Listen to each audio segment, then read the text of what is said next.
choqué certains, vous en avez je pense conscience, c'était la semaine dernière à Paris, vous avez dit, je vous cite, la France, c'est-à-dire l'État français est un État totalitaire, terroriste, esclavagiste, colonialiste, mais qui est l'État à vos yeux que vous décrivez là?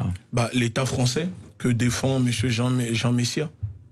Mais qu'est-ce qui vous permet de dire que l'État français est un État terroriste, esclavagiste et colonialiste? Quand on terrorise un peuple, quand on impose à un peuple des choses que le peuple ne veut pas. Le terrorisme, ce n'est pas le fait forcément d'aller se faire exploser avec une bombe. Le terrorisme, c'est quelque chose, gouvernement, c'est le gouvernement. Quand le gouvernement impose, terrorise un peuple qui sort dehors pour manifester, par exemple, les gilets jaunes qui se font tabasser, c'est terroriser un peuple pour ne pas que ce peuple puisse y réclamer ses droits. Donc, par rapport à la politique française extérieure de la France en Afrique, l'État français est un État terroriste. Et je maintiens mes propos. L'État français est un État terroriste. Parce que l'État français impose des choses à tout un peuple, à des pays africains, des choses qu'ils ne veulent pas. Donc l'État français est un État terroriste. Jean Messia, une réaction?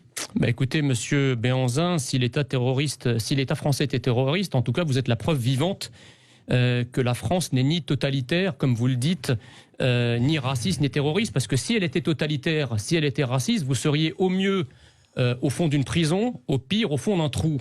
D'accord, oui. Donc je pense que la France, par contre, est suffisamment idiote de tolérer que quelqu'un comme votre vous mouvement l'insulte aussi gravement. La dissolution du mouvement de M. Béhanzin. Je ne connais pas votre statut, franchement, mais si vous êtes, si vous êtes immigré avec une carte de résident, je ne comprends pas pourquoi vous n'êtes pas déjà dans un avion pour repartir de là où vous venez. Oh. En tout cas, si j'étais ministre de l'Intérieur, ça serait déjà fait. Mais vous le serez jamais. Si vous êtes français, eh bien vous être la preuve de ces folles politiques migratoires qui ont accordé la nationalité à des ennemis de la République. D'accord, mais monsieur Oussama Boutros Messia, Oussam Boutros Messia. Oui, monsieur Sylvain Afoua. Encore une fois, vous vous trompez. Voilà. D'ailleurs, je vous ai ramené ma carte d'identité. C'est vrai que je veux vous dire, monsieur Oussam Boutros, que je suis plus français que vous. Vous êtes français depuis 90, monsieur. Et alors? Vous voyez ce livre? En tout cas, ça se voit pas. Vous voyez ce livre? La 5e République. Oui. Dedans. Si on regarde bien, 60% de ce livre, c'est les Africains. Il y a mes descendants, mes grands-parents dedans. Écoutez, monsieur. Alors comment vous dites que la France est raciste alors? Laissez-moi finir. Comment la France peut-être raciste? 60% qui ont fait la 5e République sont des Africains. Mais la 5e République est raciste. Vous ne connaissez même pas ce livre. Aujourd'hui, à l'Assemblée nationale, les 60% qui ont fait la 5e République sont où? À l'Assemblée nationale. Mais vous êtes contradictoire, monsieur. Laissez-moi finir, monsieur. Vous êtes français depuis 90. Et alors, c'est quoi le problème? Je suis né français. Mes grands-parents sont nés français. Oui, mes grands-parents sont morts pour la France. Oui. Mes ancêtres ont été déportés par la France, ont construit la France, enrichi la France. Vous n'allez pas nous donner de leçons de franciser où vous jouez le français plus que les Français. Les grands collaborateurs vichistes étaient français aussi. Hein, pourtant, vous êtes un collabo, monsieur. Non, vous êtes un ennemi de la France, monsieur. Mais non, parce que je suis plus français que vous. Vous êtes un traître à votre patrie. Si vous dites que vous êtes les Français, complexé, vous avez un problème d'identité. En tant qu'être humain, vous avez un problème d'identité. Non, monsieur. Qui fait que vous êtes obligé d'aller changer votre nom, votre prénom, mais vous savez. Et vous aussi, vous l'avez changé. Pas du tout. Je n'ai rien changé du tout. D'après ce qu'on lit, c'est vrai dans les médias. Je n'ai rien changé du tout. Vous vous trompez encore une fois. Je n'ai rien changé. Le mieux dans cette histoire, c'est que monsieur a pris le nom de Béhanzine, qui est un roi dahoméen, qui était parmi les rois les plus esclavagistes de l'Afrique.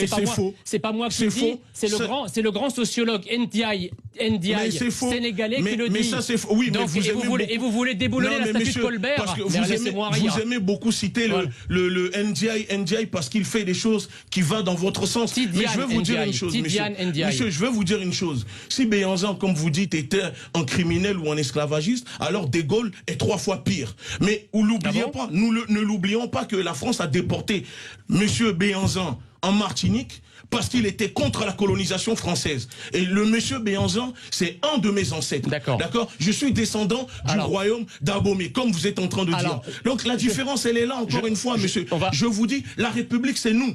C'est nous la République, ce n'est pas vous la République. On peut se parler calmement? C'est nous la République, ce n'est pas vous la République. Je peux vous répondre calmement. Je suis très calme, monsieur. Moi, je vais vous répondre calmement. Oui, on y va. Vous m'avez dit, et c'est d'ailleurs très intéressant, que la Ve République, ce en quoi je suis d'accord avec vous, effectivement, il y avait énormément de personnalités d'origine africaine dans la Ve République. 60%. Il y avait même de plusieurs ministres africains dans la Ve République. Voilà. Donc comment pouvez-vous, à partir de ce constat, maintenir cette idée complètement délirante que la France est raciste? Bien sûr. Attendez, je termine.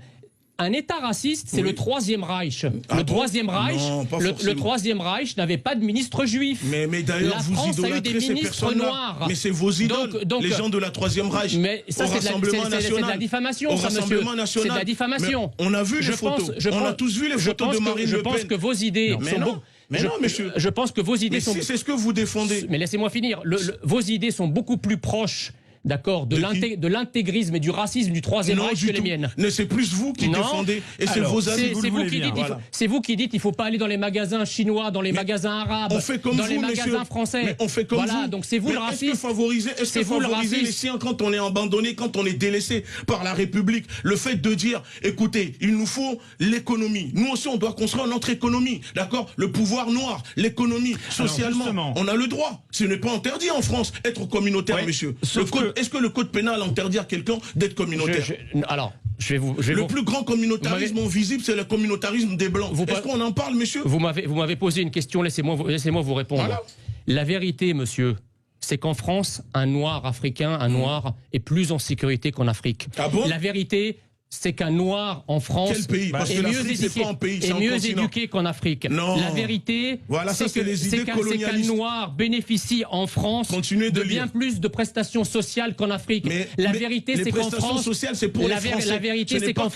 la vérité, c'est qu'en France, un noir bénéficie d'une égalité devant la loi, devant l'éducation, devant le médical. La France s'enrichit, pille le sous-sol, et c'est grâce à cela que vous êtes là, monsieur. Alors je vais vous dire, parce que sans les richesses des Africains que l'État terroriste, esclavagiste, colonialiste français pille en Afrique, vous serez gelé comme un poisson tilapia dans un carton. Je vais vous répondre. Vous comprenez ou pas? Oui, je vais vous répondre. Une question. Vous dites, enfin, votre grande thèse, c'est qu'effectivement, aujourd'hui,